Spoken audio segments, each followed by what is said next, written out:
Hi, welcome to ಕಲ್ಕುಳಿ creation log. ನಾನಿವತ್ತು ಚಿಕನ್ನಿಂದ 2 ಐಟಮನ್ನು ಮಾಡೋದನ್ನು ತೋರಿಸ್ಕೊಡ್ತಾ ಇದ್ದೀನಿ. ಒಂದು ಐಟಮು ನಾನು ಆಲ್ರೆಡಿ ನನ್ನ ಕುಕ್ಕಿಂಗ್ ಚಾನಲಲ್ಲಿ ಅಪ್ಲೋಡ್ ಮಾಡಿದ್ದೀನಿ. ಅದಕ್ಕೆ ಫಸ್ಟು ಬೇಸ್ ನಾವು ರೆಡಿ ಮಾಡಿಕೊಂಡು ನಂತರ ಅದರಿಂದ ಇನ್ನೊಂದು ಡ್ರೈ ಐಟಮನ್ನು ಹೇಗೆ ಮಾಡೋದು ಅಂತ ನಾನು ತೋರಿಸ್ಕೊಡ್ತಾ ಇದ್ದೀನಿ. ಈಗ ನಾನಿಲ್ಲಿ 1 kg ಅಷ್ಟು ಚಿಕನನ್ನು ತೊಗೊಂಡಿದ್ದೀನಿ. ನಾನು ವಿತ್ ಬೋನನ್ನೇ ತೊಗೊಂಡಿದ್ದೀನಿ.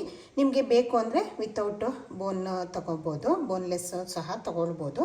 ನಾನಿಲ್ಲಿ ಇದನ್ನು ವಾಶ್ ಮಾಡಿಬಿಟ್ಟು ಕ್ಲೀನಾಗಿ ನೀರೆಲ್ಲ ಡ್ರೈ ಮಾಡಿಬಿಟ್ಟು ಉಪ್ಪು ಮತ್ತು ಅರಿಶಿನ ಪುಡಿ ಹಾಕಿಬಿಟ್ಟು ನಾನು ಮ್ಯಾರಿನೇಷನ್ ಮಾಡಿ ಇಟ್ಕೊಂಡಿದ್ದೀನಿ.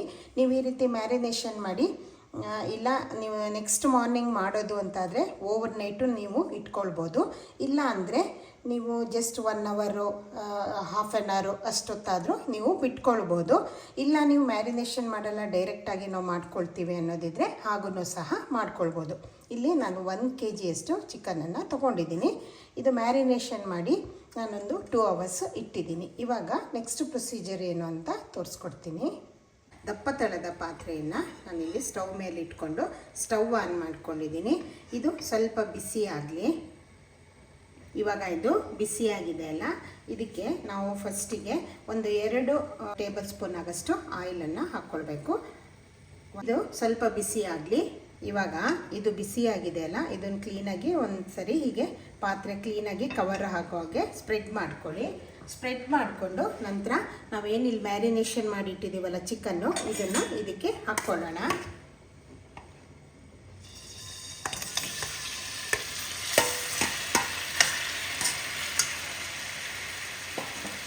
ಇವಾಗ ಇದನ್ನು ಕ್ಲೀನಾಗಿ ಕೈ ತಿರುಗಿಸಿ ಇದು ಬಿಸಿ ಆಗೋದಕ್ಕೆ ಬಿಡಬೇಕು. ಇದು ಚಿಕನ್ನು, ಇದಕ್ಕೆ ನಾವು ಉಪ್ಪು ಅರಿಶಿನ ಪುಡಿ ಹಾಕಿರೋದ್ರಿಂದ ಇನ್ನೇನೂ ನಾವು ಹಾಕಬೇಕಾದ ಅಗತ್ಯ ಇಲ್ಲ.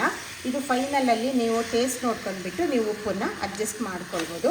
ಇವಾಗ ನಾವು ಸ್ವಲ್ಪ ತಲಕ್ಕೆ ಎಣ್ಣೆ ಹಾಕಿರೋದ್ರಿಂದ ಇದನ್ನು ಮೀಡಿಯಮ್ ಫ್ಲೇಮಲ್ಲೇ ಇಟ್ಕೊಂಡು ನಾವು ಇದನ್ನು ಬಿಸಿ ಆಗೋದಕ್ಕೆ ಬಿಟ್ಕೊಳ್ಳೋಣ. ಇದು ಕ್ಲೀನಾಗಿ ಸ್ವಲ್ಪ ಹೊತ್ತು ಬಿಸಿ ತಾಗಲ್ಲವರೆಗೂ ಇದನ್ನು ನೀವು ಓಪನ್ ಆಗಿನೇ ಇಟ್ಕೊಳ್ಳಿ. ಲಿಡ್ ಕವರ್ ಮಾಡೋದು ಬೇಡ. ಒಂದು 3 ರಿಂದ 4 ನಿಮಿಷ ಅಷ್ಟು ಟೈಮು ನೀವು ಇದನ್ನು ಹೀಗೆ ಓಪನ್ ಆಗಿ ಕುಕ್ ಮಾಡ್ಕೊಳ್ಬೇಕು. ಇವಾಗ ಇದು 3-4 ನಿಮಿಷ ಆಗಿದೆ ಅಲ್ಲ, ನಾನು 1.5 ಟೀ ಸ್ಪೂನಷ್ಟು ಶುಂಠಿ ಬೆಳ್ಳುಳ್ಳಿ ಪೇಸ್ಟನ್ನು ಇದಕ್ಕೆ ಆ್ಯಡ್ ಮಾಡ್ತಾ ಇದ್ದೀನಿ. ಇದನ್ನು ಆ್ಯಡ್ ಮಾಡಿಬಿಟ್ಟು ಕ್ಲೀನಾಗಿ ಚೆನ್ನಾಗಿ ಎಲ್ಲ ಬೆರೆತ್ಕೊಳ್ಳೋ ಹಾಗೆ ಮಿಕ್ಸ್ ಮಾಡಿ. ಇವಾಗ ಶುಂಠಿ ಬೆಳ್ಳುಳ್ಳಿ ಪೇಸ್ಟ್ ಹಾಕಿದ್ದೀನಲ್ಲ 1.5 ಟೀ ಸ್ಪೂನಷ್ಟು. ನಂತರ ಇದು ಪಲಾವಿನ ಎಲೆ ಬರುತ್ತಲ್ಲ, ಇದನ್ನು ನಾನು ಇದಕ್ಕೆ ಈ ರೀತಿ ಮುರಿದ್ಬಿಟ್ಟು ಆ್ಯಡ್ ಮಾಡ್ಕೊಳ್ತಾ ಇದ್ದೀನಿ. ಇದು ಒಂದು ಸ್ವಲ್ಪ ಹಾಕ್ಕೊಂಡ್ರೆ ಸಾಕಾಗುತ್ತೆ. ಪಲಾವಿನ ಎಲೆ ಅಂತ ಎಲ್ಲ ಕಡೆ ಸಿಕ್ಕುತ್ತೆ. ಇದು ಮನೆಯಲ್ಲಿ ನೀವು ಪಾಟಲ್ಲೂ ಸಹ ಬೆಳ್ಕೊಳ್ಬೋದು. ಪಲಾವ್ ಎಲೆ ಅಂತ ನಾವು ಹೇಳ್ತೀವಿ ಇದಕ್ಕೆ. ಇದು ಒಳ್ಳೆ ಫ್ಲೇವರನ್ನು ಕೊಡುತ್ತೆ. ಇವಾಗ ಚೆನ್ನಾಗಿ ಮಿಕ್ಸ್ ಮಾಡ್ಕೊಳ್ಳಿ.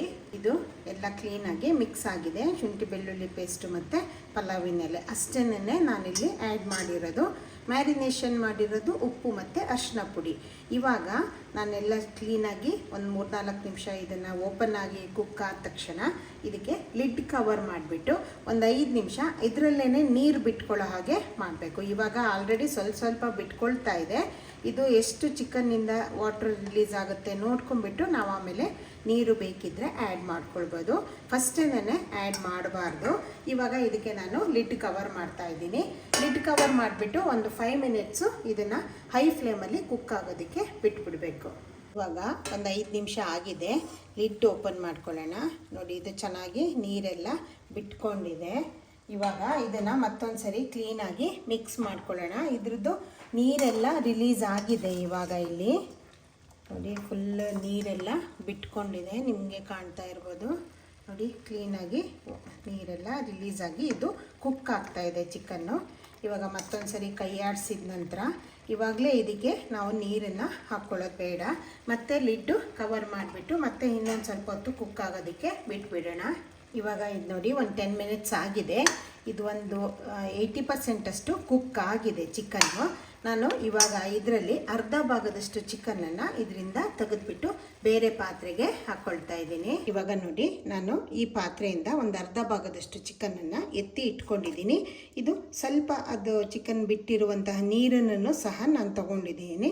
ಸ್ವಲ್ಪ ಮಾತ್ರ ತಗೊಂಡಿದ್ದೀನಿ, ಜಾಸ್ತಿ ತಗೊಂಡಿಲ್ಲ. ಇದರಲ್ಲಿ ನಾನು ಜಾಸ್ತಿ ನೀರನ್ನು ಬಿಟ್ಕೊಂಡಿದ್ದೀನಿ. ಇವಾಗ ಇದು ಚಿಕನ್ ಉಪ್ಸಾರು ಅನ್ನೋದು ನಾನು ಹಳೆ ವಿಡಿಯೋ ಹಾಕಿದ್ದೀನಿ. ತುಂಬ ಟೇಸ್ಟಿಯಾಗಿ ಬರುತ್ತೆ, ತುಂಬ ರುಚಿಯಾಗೂ ಸಹ ಇರುತ್ತೆ. ಇದನ್ನು ನೀವು ಅಲ್ಲಿ ಬೇಕಿದ್ದರೆ ಚೆಕ್ ಮಾಡ್ಕೊಳ್ಬೋದು. ಇವಾಗ ನೋಡಿ, ನಾನು ಚಿಕನನ್ನು ತೆಗೆದಿಟ್ಕೊಂಡಿದ್ದೀನಿ. ಇದು ಆಲ್ಮೋಸ್ಟ್ ಆಲ್ ಒಂದು ಅರ್ಧ kg ಆಗಷ್ಟಿದೆ. ಇದನ್ನು ಇವಾಗ ಒಂದು ಡ್ರೈ ಐಟಮ್ಮು ಹೇಗೆ ಮಾಡ್ಕೊಳ್ಳೋದು ಅಂತ ನಾನು ತೋರಿಸ್ಕೊಡ್ತೀನಿ.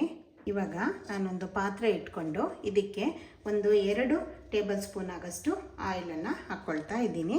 ನೀವು ಯಾವುದೇ ಕುಕ್ಕಿಂಗ್ ಆಯಿಲನ್ನು ತಗೊಳ್ಬೋದು.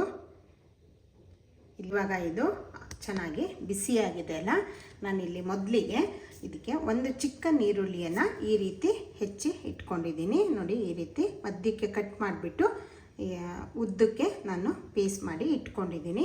ಇದನ್ನು ಇದಕ್ಕೆ ಸೇರಿಸ್ಕೊಳ್ತೀನಿ. ನೀವು ಕ್ವಾಂಟಿಟಿನ ನೋಡಿಬಿಟ್ಟು ಈರುಳ್ಳಿನ ನೀವು ಜಾಸ್ತಿ ಅಥವಾ ಕಮ್ಮಿ ಮಾಡ್ಕೊಳ್ಬೋದು. ಇಲ್ಲಿ ನಾನು ಅರ್ಧ kg ಚಿಕನ್ನಿಗಾಗಷ್ಟು ನಾನು ಮಾಡ್ತಾಯಿದ್ದೀನಿ. ಇದು ಹಾಕಿದ ತಕ್ಷಣ ಸ್ವಲ್ಪ ಹೊತ್ತು ಇದನ್ನು ಎಣ್ಣೆಯಲ್ಲಿ ಫ್ರೈ ಮಾಡಬೇಕು. ನಿಮಗೆ ಈರುಳ್ಳಿ ಬೇಗ ಫ್ರೈ ಆಗಿಬಿಟ್ಟು ಅದು ಗೋಲ್ಡನ್ ಕಲರಿಗೆ ಬರಬೇಕು ಅಂದರೆ ನೀವು ಸ್ವಲ್ಪ ಉಪ್ಪನ್ನು ಆ್ಯಡ್ ಮಾಡ್ಬೋದು. ಆದರೆ ನಾವು ಚಿಕನ್ನಿಗೆ ಮೊದಲೇ ಉಪ್ಪು ಹಾಕಿರೋದ್ರಿಂದ ನಾನಿಲ್ಲಿ ಜಸ್ಟ್ ಒಂದು 1/4 ಟೀ ಸ್ಪೂನಷ್ಟು ನಾನಿಲ್ಲಿ ಆ್ಯಡ್ ಮಾಡ್ಕೊಳ್ತಾ ಇದ್ದೀನಿ. ಜಾಸ್ತಿ ಹಾಕ್ಕೊಳ್ಬೇಡಿ, ಯಾಕಂದರೆ ನಾವು ಬೇಯಿಸಬೇಕಾದ್ರೆ ಉಪ್ಪು ಹಾಕಿರೋದ್ರಿಂದ ಅದು ಉಪ್ಪಾಗೋ ಚಾನ್ಸಸ್ ಇರುತ್ತೆ. ಇವಾಗ ಇದು ಈರುಳ್ಳಿ ಸ್ವಲ್ಪ ಒಂಚೂರು ಕಲರ್ ಚೇಂಜ್ ಆಗಿ ಗೋಲ್ಡನ್ ಬ್ರೌನ್ ಬರೋಷ್ಟು ಇದನ್ನು ನಾವು ಫ್ರೈ ಮಾಡ್ಕೊಳ್ಳೋಣ. ಇವಾಗ ಈರುಳ್ಳಿ ಲೈಟಾಗಿ ಕಲರ್ ಚೇಂಜ್ ಆಗೋದಕ್ಕೆ ಸ್ಟಾರ್ಟ್ ಆಗಿದೆ. ಈ ಹಂತದಲ್ಲಿ ನಾನು ಒಂದು 10 ಬೆಳ್ಳುಳ್ಳಿ ಎಸ್ಲನ್ನು ನಾನು ಇಲ್ಲಿ ಈ ರೀತಿ ಕ್ರಷ್ ಮಾಡಿ ಇಟ್ಕೊಂಡಿದ್ದೀನಿ. ಯೂಶ್ವಲಿ ನಮ್ಮ ಮನೆಯಲ್ಲಿ ಈ ರೀತಿ ಕ್ರಷ್ ಬೆಳ್ಳುಳ್ಳಿ ಹಾಕಿದ್ರೆ ಎಲ್ಲರಿಗೂ ಇಷ್ಟ ಆಗುತ್ತೆ. ಸೊ ನಾನು ಆದಷ್ಟು ಕ್ರಷ್ ಮಾಡಿಬಿಟ್ಟೇ ಯೂಸ್ ಮಾಡ್ತಾ ಇದ್ದೀನಿ. ನೀವು ಬೆಳ್ಳುಳ್ಳಿ ದೊಡ್ಡದಿದ್ದರೆ ನೀವು ಸ್ವಲ್ಪ ಕಡಿಮೆ ತೊಗೊಳ್ಬೋದು. ನಾನಿಲ್ಲಿ ಚಿಕ್ಕ ಬೆಳ್ಳುಳ್ಳಿ ಆಗಿದ್ದರಿಂದ ಒಂದು 10 ಬೆಳ್ಳುಳ್ಳಿನ ಈ ರೀತಿ ಕ್ರಷ್ ಮಾಡಿಬಿಟ್ಟು ಹಾಕ್ಕೊಂಡು ಇದನ್ನು ಸಹ ಸ್ವಲ್ಪ ಹೊತ್ತು ಚೆನ್ನಾಗಿ ಕಲರ್ ಚೇಂಜ್ ಆಗೋ ಹಾಗೆ ಫ್ರೈ ಮಾಡಬೇಕು. ಇವಾಗ ನೋಡಿ, ಬೆಳ್ಳುಳ್ಳಿ ಸಹ ಸ್ವಲ್ಪ ಕಲ್ಲರು ಚೇಂಜ್ ಆಗಿದೆ. ಇವಾಗ ನಾನು ಇದಕ್ಕೆ ಒಂದು 2 ಟೇಬಲ್ ಸ್ಪೂನ್ ಆಗಷ್ಟು ಮೆಂತ್ಯ ಸೊಪ್ಪನ್ನು ವಾಶ್ ಮಾಡಿಬಿಟ್ಟು ಚಿಕ್ಕದಾಗಿ ಹೆಚ್ಕೊಂಡಿದ್ದೀನಿ. ಇದು ಬರೀ ಸೊಪ್ಪನ್ನೇ ತೊಗೊಬೇಕು, ಕಡ್ಡಿ ಎಲ್ಲ ಜಾಸ್ತಿ ತೊಗೊಳ್ಬಾರ್ದು. ಇದನ್ನು ಸಹ ಇವಾಗ ಇದಕ್ಕೆ ಸೇರಿಸ್ಕೊಂಡು ಚೆನ್ನಾಗಿ ಫ್ರೈ ಮಾಡ್ಕೊಳ್ಬೇಕು. ಮೆಂತ್ಯ ಸೊಪ್ಪು ಚೆಂದ ಆಯಿಲಲ್ಲಿ ಫ್ರೈ ಆದರೆ ಇದು ತುಂಬ ಒಳ್ಳೆಯ ಒಂದು ಫ್ಲೇವರು ಸಹ ಕೊಡುತ್ತೆ, ಹಾಗೆ ಟೇಸ್ಟೂ ಚೆನ್ನಾಗಿರುತ್ತೆ. ನೀವು ಸೊಪ್ಪು ಹಾಕಿದಾಗ ಫ್ಲೇಮನ್ನು ಲೋ ಅಲ್ಲಿ ಇಟ್ಕೊಳ್ಳಿ, ಆವಾಗ ಸೊಪ್ಪು ಬೇಗ ಸೀದು ಹೋಗಲ್ಲ. ಇದು ಸ್ವಲ್ಪ ಹೊತ್ತು ಎಣ್ಣೆಯಲ್ಲಿ ಫ್ರೈ ಆಗಲಿ. ಇವಾಗ ನೋಡಿ, ಮೆಂತ್ಯ ಸೊಪ್ಪು ಸಹ ಇದು ಚೆನ್ನಾಗಿ ಫ್ರೈ ಆಗಿದೆ. ನೀವು ಚಿಕನ್ ಕ್ವಾಂಟಿಟಿ ಜಾಸ್ತಿ ಇದ್ದಾಗ ಸೊಪ್ಪನ್ನು ಸಹ ನೀವು ಜಾಸ್ತಿ ತಗೊಳ್ಬೋದು. ನಾನಿಲ್ಲಿ ಚಿಕನ್ ಕಮ್ಮಿ ಇರೋದ್ರಿಂದ ನಾನು ಕಮ್ಮಿ ಕ್ವಾಂಟಿಟಿಯಲ್ಲಿ ತೊಗೊಂಡಿದ್ದೀನಿ. ಇವಾಗ ಇದು ಫ್ರೈ ಆಗಿದೆ ಅಲ್ಲ, ಇದಕ್ಕೆ ನಾವು ಇವಾಗ ಮಸಾಲೆಗಳನ್ನು ಆ್ಯಡ್ ಮಾಡೋಣ. ನಾನಿಲ್ಲಿ ಒಂದು 2 ಟೀ ಸ್ಪೂನ್ ಆಗಷ್ಟು ಧನಿಯಾ ಪೌಡರನ್ನು ಆ್ಯಡ್ ಮಾಡ್ಕೊಳ್ತಾ ಇದ್ದೀನಿ. 1 ಟೀ ಸ್ಪೂನ್ ಆಗಷ್ಟು ನಾನು ಪೆಪ್ಪರ್ ಪೌಡ್ರನ್ನು ಆ್ಯಡ್ ಮಾಡ್ಕೊಳ್ತಾ ಇದ್ದೀನಿ. ಇವಾಗ ಇದಕ್ಕೆ ನಾವು ಖಾರಕ್ಕೆ ತಕ್ಕನಾಗೇ ಅಚ್ಚಕಾರದ ಪುಡಿಯನ್ನು ಹಾಕ್ಕೊಳ್ಳೋಣ. ಇಲ್ಲಿ ನಾನು 2 ಟೀ ಸ್ಪೂನ್ ಆಗಷ್ಟು ಯೂಸ್ ಮಾಡ್ತಾ ಇದ್ದೀನಿ. ಯೂಶ್ವಲಿ ನಾನು ಎವರೆಸ್ಟ್ ಟೀ ಕಲ್ಲಲ್ಲಿ ಯೂಸ್ ಮಾಡೋದ್ರಿಂದ ಇದು ಸ್ವಲ್ಪ ಸ್ಪೈಸ್ ಜಾಸ್ತಿ ಇರೋದ್ರಿಂದ ನಾನು ಕಡಿಮೆ ತೊಗೊಳ್ತಾ ಇದ್ದೀನಿ. ನೀವು ಸ್ವಲ್ಪ ಖಾರ ಕಮ್ಮಿ ಇರೋದಾದರೆ ನೀವು ಜಾಸ್ತಿ ಪುಡಿನ ಹಾಕ್ಕೊಳ್ಳಿ. ಇವಾಗ ಇದನ್ನು ಹಾಕಿದ ತಕ್ಷಣ ಚೆನ್ನಾಗಿ ಸ್ವಲ್ಪ ಹೊತ್ತು ಎಣ್ಣೆಯಲ್ಲಿ ಫ್ರೈ ಮಾಡಿ. ನೀವು ಅಚ್ಚಕಾರದ ಪುಡಿಯನ್ನು ಎಣ್ಣೆಯಲ್ಲಿ ಚೆನ್ನಾಗಿ ಈ ರೀತಿ ಫ್ರೈ ಮಾಡೋದ್ರಿಂದ ಇದು ಕಲ್ಲರು ಸಹ ಚೆನ್ನಾಗಿ ಬರುತ್ತೆ. ಇದು ಒಂದು 2 to 3 ಸೆಕೆಂಡ್ಸ್ ಅಷ್ಟು ನೀವು ಇದನ್ನು ಫ್ರೈ ಮಾಡಿ. ಸ್ವಲ್ಪ ಆಯಿಲಲ್ಲಿ ಫ್ರೈ ಆಗಿ ಅರೋಮಾ ಸ್ಟಾರ್ಟ್ ಆಗುತ್ತೆ, ಒಂಥರ ನಿಮಗೆ ಅದು ಗೊತ್ತಾಗುತ್ತೆ. ಆವಾಗ ನೀವೇನು ಮಾಡಿ, ಈ ಚಿಕನನ್ನು ಏನು ಇಟ್ಕೊಂಡಿದ್ದೀರಲ್ಲ ಇದನ್ನು ಇದಕ್ಕೆ ಸೇರಿಸ್ಕೊಳ್ಳಿ.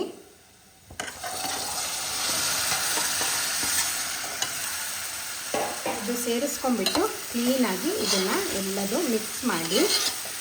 ಇದು ಫ್ಲೇಮನ್ನು ಫುಲ್ಲು ಲೋವಲ್ಲೇ ಇಟ್ಕೊಳ್ಬೇಕು. ನೀವು ಖಾರದ ಪುಡಿ ಹಾಕಿದಾಗ ನೀವು ಹೈ ಫ್ಲೇಮಲ್ಲಿ ಇಟ್ಕೊಂಡ್ಬಿಟ್ರೆ ಅದು ಬೇಗ ಸುಟ್ಟು ಹೋಗಿ ಕಹಿ ಬರುತ್ತೆ. ಸೊ ನೀವು ಫ್ಲೇಮನ್ನು ಲೋನಲ್ಲೇ ಇಟ್ಕೊಳ್ಳಿ. ಇವಾಗ ಇದು ಮಿಕ್ಸ್ ಮಾಡಿ. ಇವಾಗ ನೋಡಿ, ನಾನು ಸ್ವಲ್ಪ ಹೊತ್ತು ಅದನ್ನು ಫ್ರೈ ಮಾಡಿದ ನಂತರ ನಾನು ಎಲ್ಲಿ ಚಿಕನ್ ತೆಗೆದಿಟ್ಕೊಂಡಿದ್ದೀನಲ್ಲ ಅದೇ ಪಾತ್ರೆಗೆ ನಾನೊಂದು ಅರ್ಧ ಕಪ್ ಆಗೋಷ್ಟು ನೀರನ್ನು ಹಾಕಿಬಿಟ್ಟು ಇದಕ್ಕೆ ಆ್ಯಡ್ ಮಾಡ್ತಾ ಇದ್ದೀನಿ. ಇದು ಕ್ಲೀನಾಗಿ ಎಲ್ಲ ಮಸಾಲ ಕೋಟಿಂಗ್ ಆಗಿ ಅದು ಬೆರೆತ್ಕೊಳ್ಬೇಕಲ್ಲ, ಹಾಗಾಗಿ ಮೆಂತ್ಯ ಸೊಪ್ಪು ಯಾರು ಅದನ್ನು ಸಪ್ರೇಟಾಗಿ ತಿನ್ನೋದಕ್ಕೆ ಇಷ್ಟಪಡಲ್ವೋ ಅಂಥವರಿಗೆ ನೀವು ಈ ರೀತಿ ಮೆಂತ್ಯ ಸೊಪ್ಪನ್ನು ಬೇರೆ ಬೇರೆ ಇದರಲ್ಲಿ ಎಲ್ಲ ಬಳಸಿಬಿಟ್ಟು ಮಾಡಿಕೊಟ್ರೆ ಇದು ಯಾರಿಗೂ ಗೊತ್ತೇ ಆಗಲ್ಲ ಇದರಲ್ಲಿ ಮೆಂತ್ಯ ಸೊಪ್ಪಿದೆ ಅಂತ ಹೇಳಿಬಿಟ್ಟು. ಹಾಗೆ ಕೆಲವರಿಗೆ ಚಿಕನ್ನು ತಿಂದಾಗ ಬಾಡಿಗೆ ಹೀಟು ಒಂದು ಅಂತ ಅನಿಸುತ್ತೆ, ಅಂಥವರು ಈ ರೀತಿ ಮೆಂತ್ಯ ಸೊಪ್ಪೆಲ್ಲ ಹಾಕಿ ಮಾಡ್ಕೊಳ್ಳೋದ್ರಿಂದ ಅದು ಬಾಡಿಗೆ ಕೂಲ್ ಆಗೋನು ಸಹ ವರ್ಕ್ ಮಾಡುತ್ತೆ. ಹಾಗೆ ಮೆಂತ್ಯ ಸೊಪ್ಪು ಆರೋಗ್ಯಕ್ಕೆ ತುಂಬ ಒಂದು ಒಳ್ಳೆಯ ಆದಂತಹದ್ದು. ಇದು ನಿಮಗೆ ಡಯಾಬಿಟಿಸಿಗೆ ಎಲ್ಲದಕ್ಕೂ ನಿಮಗೆ ಒಳ್ಳೆಯ ಒಂದು ಇದಾಗುತ್ತೆ. ನಾನು ರೆಸಿಪಿಗಳನ್ನು ಹಾಕಿದ್ದೀನಿ, ಮೆಂತ್ಯ ಸೊಪ್ಪನ್ನೆಲ್ಲ ಬಳಸಿಬಿಟ್ಟು ರೊಟ್ಟಿ ಮಾಡೋದಾಗಲಿ, ಚಪಾತಿ ಮಾಡೋದಾಗಲಿ, ಹಾಗೆ ಬೇರೆ ಬೇರೆ ರೀತಿಯಲ್ಲಿ ಇದನ್ನು ಹೇಗೆ ಉಪಯೋಗಿಸ್ಬೇಕು ಅನ್ನೋದನ್ನು ನಾನು ತೋರಿಸ್ಕೊಟ್ಟಿದ್ದೀನಿ. ನೀವು ನನ್ನ ಹಿಂದಿನ ವಿಡಿಯೋದಲ್ಲಿ ಅದನ್ನು ಬೇಕಿದ್ದರೆ ಚೆಕ್ ಮಾಡ್ಕೊಳ್ಬೋದು. ಮೆಂತ್ಯ ಸೊಪ್ಪನ್ನು ಉಪಯೋಗಿಸ್ಬಿಟ್ಟು ಎಷ್ಟೊಂದು ವೆರೈಟಿಗೆ ನಾವು ಅಡುಗೆನ ಮಾಡ್ಬೋದು. ಆದರೆ ಮಕ್ಕಳಿಗೆಲ್ಲ ಡೈರೆಕ್ಟ್ ಕೊಡೋದಕ್ಕಿಂತ ಈ ರೀತಿ ಮಾಡಿಕೊಟ್ಬಿಟ್ರೆ ಚಿಕನ್ ತಿಂದ ಹಾಗೂ ಆಗುತ್ತೆ, ಮೆಂತ್ಯ ಸೊಪ್ಪು ತಿಂದ ಹಾಗೂ ಆಗುತ್ತೆ. ಇವಾಗ ಇದಕ್ಕೆ ನೀವು ಈ ಟೈಮಲ್ಲಿ ಖಾರ ಮತ್ತು ಉಪ್ಪನ್ನು ನೋಡಿಬಿಟ್ಟು ಚೆಕ್ ಮಾಡ್ಕೊಬಿಟ್ಟು ನಿಮಗೆ ಯಾವುದು ಕಡಿಮೆ ಅನಿಸುತ್ತೋ ಅದನ್ನು ಆ್ಯಡ್ ಮಾಡ್ಕೊಳ್ಬೋದು.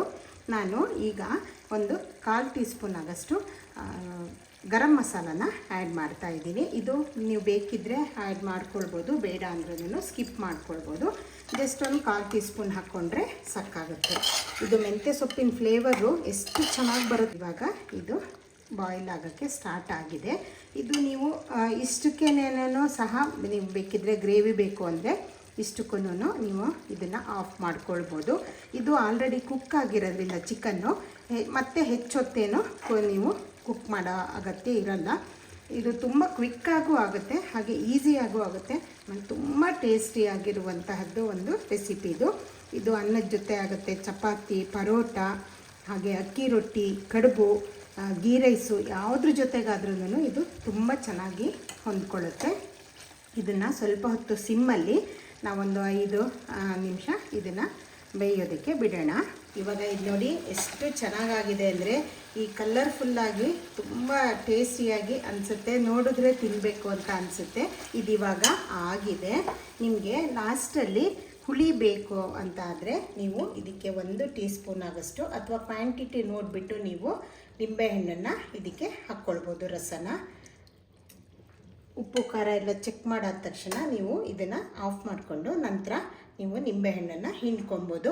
ಹಾಗೆ ನೀವು ಅರ್ಜೆಂಟಾಗಿ ಮಾಡ್ತಾ ಇದ್ದೀರಾ ಅಂದರೆ ಇದು ಸ್ವಲ್ಪ ಹೊತ್ತು ಆಫ್ ಮಾಡಿ ಇಡಿ, ಒಂದು 5 ನಿಮಿಷದಷ್ಟು ಆಫ್ ಮಾಡಿ ಮತ್ತೆ ಸ್ಟವ್ ಆನ್ ಮಾಡಿಬಿಟ್ಟು ಮತ್ತೆ ಒಂದು 2-3 ನಿಮಿಷ ಇದನ್ನು ಕುಕ್ ಆಗೋದಕ್ಕೆ ಬಿಟ್ಟರೆ ತಕ್ಷಣಕ್ಕೆ ಇದು ಖಾರ ಹಿಡ್ಕೊಳ್ಳುತ್ತೆ. ನೀವು ಸ್ವಲ್ಪ ಹೊತ್ತು ಬಿಟ್ಟು ಸರ್ವ್ ಮಾಡೋದಾದರೆ ಪರವಾಗಿಲ್ಲ, ನೀವು ಇವಾಗ ಅದನ್ನು ಆಫ್ ಮಾಡಿ ಇಟ್ಕೊಳ್ಬೋದು. ಇದು ನೋಡಿ ಎಷ್ಟು ಕಲರ್ಫುಲ್ಲಾಗಿ ಆಗಿದೆ. ಇದನ್ನು ಎಲ್ಲರೂ ಟ್ರೈ ಮಾಡಿಬಿಟ್ಟು ಹೇಗೆ ಅನ್ನಿಸ್ತು ಅಂತ ನನಗೆ ಕಮೆಂಟ್ ಮಾಡಿ. ನಾನು ಯೂಶ್ವಲಿ ನನ್ನ ಅಡುಗೆಗಳು ಸಿಂಪಲ್ಲಾಗಿ ಹಾಗೆ ಈಸಿಯಾಗಿ ಮಾಡ್ಕೊಳ್ಬೋದು. ಯಾರು ಬೇಕಿದ್ದರೂ ಮಾಡ್ಕೊಳ್ಳುವಂತಹ ರೆಸಿಪಿಗಳನ್ನು ನಾನು ಆದಷ್ಟು ತೋರಿಸೋದಕ್ಕೆ ಟ್ರೈ ಮಾಡ್ತೀನಿ. ಹಾಗೆ ನನ್ನ ರೆಸಿಪಿಗಳು ನಿಮಗೆ ಇಷ್ಟ ಆದರೆ ನನ್ನ ಕಲ್ಕುಲಿ ಕ್ರಿಯೇಷನ್ ವ್ಲಾಗ್ ಚಾನಲ್ ಏನಿದೆ ಇದನ್ನು ಸಬ್ಸ್ಕ್ರೈಬ್ ಮಾಡ್ಕೊಳ್ಳಿ, ಲೈಕ್, ಶೇರ್ ಆ್ಯಂಡ್ ಕಮೆಂಟ್ ಮಾಡಿ. ನಾನು ಮುಂದಿನ ನನ್ನ ವಿಡಿಯೋಗಳಲ್ಲಿ ಇಂತಹ ಸುಲಭದ ಅಡುಗೆಗಳನ್ನು ತೋರಿಸ್ಕೊಡೋದಕ್ಕೆ ಟ್ರೈ ಮಾಡ್ತೀನಿ. ಇದನ್ನು ಬ್ಯಾಚುಲರ್ಸ್ಗಳಾಗಲಿ ಅಥವಾ ಹೊಸದಾಗಿ ಅಡುಗೆ ಕಲಿಯೋರು ಸಹ ಆರಾಮಾಗಿ ಮಾಡ್ಕೊಳ್ಬೋದು. ತುಂಬ ಟೇಸ್ಟಿಯಾಗಿ ಬರುತ್ತೆ. ಆಮೇಲೆ ತುಂಬ ಡಿಫ್ರೆಂಟ್ ಆಗಿರುವಂತಹ ಒಂದು ರೆಸಿಪಿ ಇದು. ಇದನ್ನು ಟ್ರೈ ಮಾಡಿಬಿಟ್ಟು ಹೇಗೆ ಅನ್ನಿಸ್ತು ಅಂತ ನನಗೆ ಕಮೆಂಟ್ ಮಾಡಿ. Thank you.